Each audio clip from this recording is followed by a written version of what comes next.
Make the tea, will you? And Frieda, we've got to talk houses, and I'll come on afterwards." And then, turning her face to her sister's, she burst into tears. Margaret was stupefied. She heard herself saying, "Oh, really!" She felt herself touched with a hand that trembled. "Don't!" sobbed Helen. "Don't, Meg, don't!" She seemed incapable of saying any other word. Margaret, trembling herself, led her forward up the road till they strayed through another gate on to the down. Don't do such a thing. I tell you not to. Don't. I know. Don't." "What do you know?" "Panic and emptiness," sobbed Helen. "Don't." Then Margaret thought, "Helen is a little selfish. I've never behaved like this when there has seemed a chance of her marrying." She said, "But we would still see each other very often, and you " "It's not a thing like that," sobbed Helen, and she broke right away and wandered distractedly upwards, stretching her hands towards the view and crying. "What's happened to you?" called Margaret, following through the wind that gathers at sundowns on the northern slopes of hills. "But it's stupid." And suddenly stupidity seized her, and the immense landscape was blurred. But Helen turned back. "Meg, Meg!" "I don't know what's happened to either of us," said Margaret, wiping her eyes. "We must both have gone mad." Then Helen wiped hers, and they even laughed a little. "Look here, sit down." "All right, I'll sit down if you'll sit down." "There." One kiss. "Now, whatever is the matter?" "I do mean what I said. Don't. It wouldn't do." "Oh, Helen, stop saying don't. It's ignorant. It's as if your head wasn't out of the slime. Don't is probably what Mrs. Bast says all day to Mr. Bast." Helen was silent. "Well?" "Tell me about it first, and meanwhile perhaps I'll have got my head out of the slime." "That's better. But where shall I begin? When I arrived at Waterloo. No, I'll go back before that, because I'm anxious you should know everything from the first. The first was about 10 days ago. It was the day Mr. Bast came to tea and lost his temper. I was defending him, and Mr. Wilcox became jealous about me, however slightly. I thought it was the involuntary thing, which men can't help any more than we can. You know, at least I know in my own case, when a man has said to me, 'So and so's a pretty girl,' I am seized with a momentary sourness against so and so, and long to tweak her ear. It's a tiresome feeling, but not an important one, and one easily manages it. But it wasn't only this in Mr. Wilcox's case, I gather now." "Then you love him?" Margaret considered. "It is wonderful, knowing that a real man cares for you," she said. "The mere fact of that grows more tremendous. Remember, I have known and liked him steadily for nearly 3 years." "But loved him?" Margaret peered into her past. It is pleasant to analyse feelings while they are still only feelings, and unembodied in the social fabric. With her arm round Helen, and her eyes shifting over the view, as if this county or that could reveal the secret of her own heart, she meditated honestly, and said, "No." "But you will?" "Yes," said Margaret. "Of that I'm pretty sure. Indeed, I began the moment he spoke to me." "And have you settled to marry him?" "I had, but am wanting a long talk about it now." "What is it against him, Helen? You must try and say." Helen, in her turn, looked outwards. "It is ever since Paul," she said finally.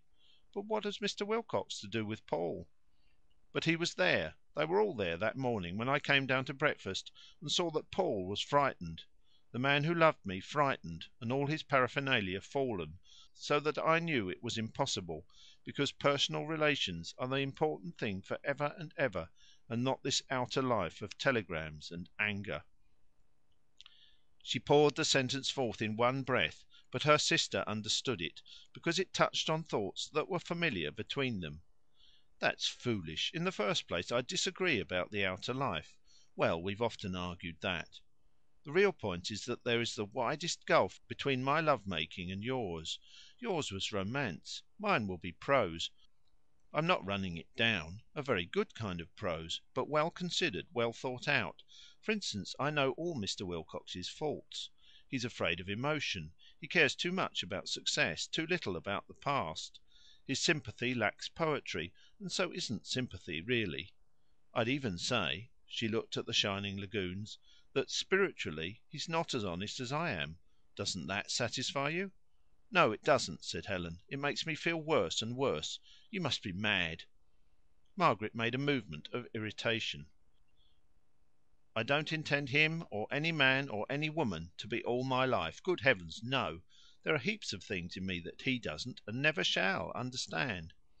Thus she spoke before the wedding ceremony and the physical union, before the astonishing glass shade had fallen that interposes between married couples and the world. She was to keep her independence more than do most women as yet. Marriage was to alter her fortunes rather than her character, and she was not far wrong in boasting that she understood her future husband. Yet he did alter her character a little. There was an unforeseen surprise, a cessation of the winds and odours of life, a social pressure that would have her think conjugally. "So with him," she continued, "there are heaps of things in him, more especially things that he does, that will always be hidden from me. He has all those public qualities which you so despise, and enable all this." She waved her hand at the landscape, which confirmed anything. "If Wilcoxes hadn't worked and died in England for thousands of years, you and I couldn't sit here without having our throats cut. There would be no trains, no ships to carry us literary people about in, no fields even, just savagery. No, perhaps not even that. Without their spirit life might never have moved out of protoplasm. More and more do I refuse to draw my income and sneer at those who guarantee it. There are times when it seems to me, and to all women. So one kissed Paul." "That's brutal," said Margaret. "Mine is an absolutely different case. I've thought things out." "It makes no difference thinking things out. They come to the same." "Rubbish!" There was a long silence, during which the tide returned into Poole Harbour. "One would lose something," murmured Helen, apparently to herself. The water crept over the mud flats towards the gorse and the blackened heather. Branksea Island lost its immense foreshores, and became a sombre episode of trees. Frome was forced inward towards Dorchester, Stour against Wimborne, Avon towards Salisbury, and over the immense displacement the sun presided, leading it to triumph ere he sank to rest. England was alive, throbbing through all her estuaries, crying for joy through the mouths of all her gulls, and the north wind with contrary motion blew stronger against her rising seas. What did it mean? For what end are her fair complexities, her changes of soil, her sinuous coast? Does she belong to those who have moulded her and made her feared by other lands, or to those who have added nothing to her power, but have somehow seen her, seen the whole island at once, lying as a jewel in a silver sea, sailing as a ship of souls, with all the brave world's fleet accompanying her towards eternity? Chapter 20.